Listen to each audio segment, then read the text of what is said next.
দেখো বন্ধুরা, আমার বোনের ছেলে 6 বছরের কি সুন্দর মানে ড্রাম সেট বাজায়। তারার ঘরের মধ্যে আইসুন, গণেশ আইসুন। আজকে 5 দিন রাখবো তারা। আজকে 4 নম্বর দিন, কালকে তারা বিসর্জন দিব। বুক লাগানি হয়েছে। আমার মাসি আসইন এখানেও, আমার বাচ্চারার বান্ধবী, এরপরে একজন মাসি, তারা সবাই মিলিয়া আমার বোনের ঘরের মধ্যে পূজা এনজয় কররা। আমরা তো যাইতে পারছি না, তো বোনে ভিডিওটা পাঠাইছে, ভাবলাম যে তোমরা লগে শেয়ার করি। আমরা করে তো হইছে না গণেশ পূজা, কিন্তু তার গড়েও হইছে। আমার বোনরে তো তোমরা মনে হয় চিনোই ভালো টিকে, তাইও ইউটিউবারই। তার নাম রূপা পাল, ভালো ভিডিও করে। তাইরও চ্যানেল দেখিও তোমরা সবে। আর দেখো তার ঘরের পূজা। এই যে আমার বোনের জামাই।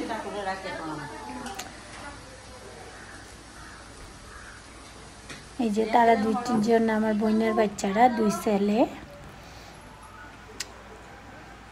একটা 8 বছরের, একটা 6 বছরের। তারা আইব, এর মধ্যেই আমরা বাড়িতে আইব, কারণ আমার মেয়ের কইলাম না বিয়া হয়েছে, তাই রিসেপশন পার্টি রাখছি আমার জামাই আর মেয়ে আর বাড়ির। 20 তারিখ আইব।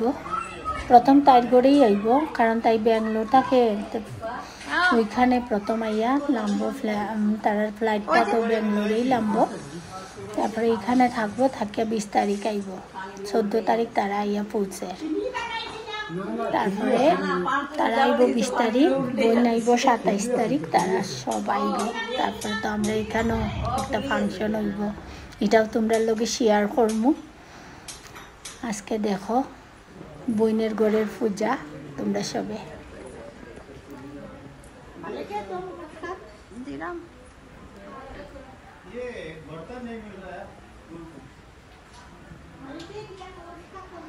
আমার বাচ্চারা বেশিরভাগ তো তাই ঘরেই থাকে, কারণ ওইখানেই পড়াশোনা করছে। এখনো আমার মেয়েটা, মধ্যম মেয়েটাও ওইখানেই আছে ব্যাঙ্গালোরে।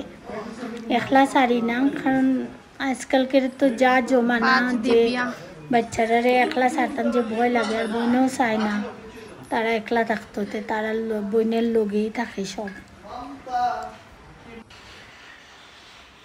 দেখো ঠাকুর কি সুন্দর, আমার তো খুবই ভালো লাগছে ঠাকুরের চেহারাটা দেখিয়া, খুব মনটাই শান্তি হয়ে গেছে। সবের বালা করুকা ঠাকুরের কাছে, এইটাই প্রার্থনা রাখি। আর তোমরা যদি এটা ভিডিওটা দেখিও ভালো লাগে, তাইলে আমার লাইক শেয়ার কমেন্ট করিও, আমি খুব আনন্দিত হইম। আর তোমরা লগে এইরকমই ভিডিও শেয়ার করার উৎসাহ থাকবো আমারও মনের মধ্যে। আজকে লাগিয়ে রাখি।